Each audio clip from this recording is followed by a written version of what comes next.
ترکی کے صدر دورہ پاکستان مکمل کر کے واپس چلے گئے۔ صدر رجب طیب ایردوان کے دورہ پاکستان کے موقع پر پاکستان اور ترکی کے درمیان تعاون اور مفاہمتی یادداشتوں پر دستخط ہوئے۔ تعلقات مزید مستحکم کرنے پر اتفاق کیا گیا۔ ترک صدر نے وزیر اعظم ہاؤس اور ایوان صدر کا دورہ کیا، جہاں ان کا پرتپاک خیر مقدم کیا گیا۔ ترک صدر کے دورے پر مبنی یہ رپورٹ دیکھیے۔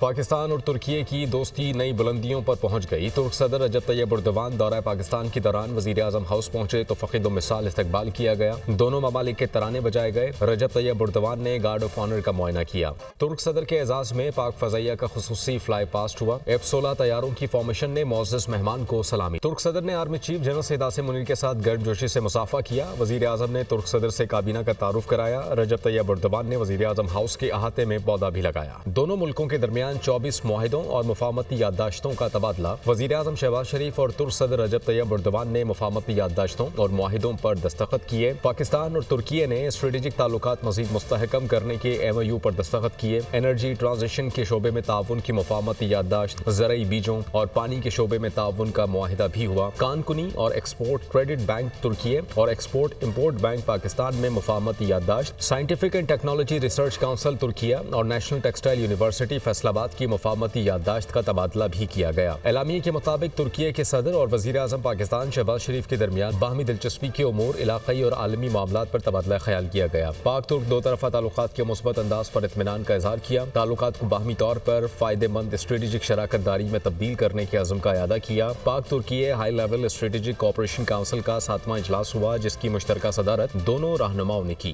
حکومت نے اسلام آباد کے سیکٹر F8 اور F9 انٹرچینج کو ترکی کے صدر رجب طیب ایردوان کے نام سے منسوب کر دیا۔ صدر رجب طیب ایردوان اور وزیر اعظم شہباز شریف نے انٹرچینج کی تختی کی نقاب کشائی کی۔ ترکی کے صدر رجب طیب ایردوان ایوان صدر پہنچے، جہاں صدر آصف علی زرداری نے پرتپاک استقبال کیا۔ ملاقات کے دوران پاکستان اور ترکی نے باہمی مفاد میں تجارت، معیشت، توانائی، دفاع، سیاحت اور عوامی روابط کے شعبوں میں دو طرفہ تعاون مزید بہتر بنانے کے عزم کا اعادہ کیا۔ صدر آصف علی زرداری نے کہا کہ صدر ایردوان کا دورہ پاکستانی عوام کے لیے خصوصی اہمیت کا حامل ہے۔ تعلقات مزید مستحکم کرنے میں مدد ملے گی۔ دونوں صدور نے عالمی اور علاقائی امن و استحکام کے فروغ کے لیے مل کر کام کرنے پر اتفاق کیا۔ ترکی کے صدر نے کہا کہ ہم اپنی کمپنیز کو پاکستان میں سرمایہ کاری کرنے کی ترغیب دیتے رہیں گے۔ ترکی کے صدر نے صدر آصف علی زرداری کو بھی الیکٹرک گاڑی کا تحفہ دیا۔ آصفہ بھٹو نے صدر رجب طیب ایردوان کو ساتھ بٹھا کر گاڑی ڈرائیو کی۔ ترکی کے صدر اپنا دورہ مکمل کر کے وطن واپس روانہ ہو گئے۔ وزیر اعظم شہباز شریف نے صدر رجب طیب ایردوان اور ان کی اہلیہ کو ایئرپورٹ پر الوداع کیا۔ اس موقع پر وفاقی کابینہ کے ارکان اور دیگر اہم شخصیات بھی موجود تھیں۔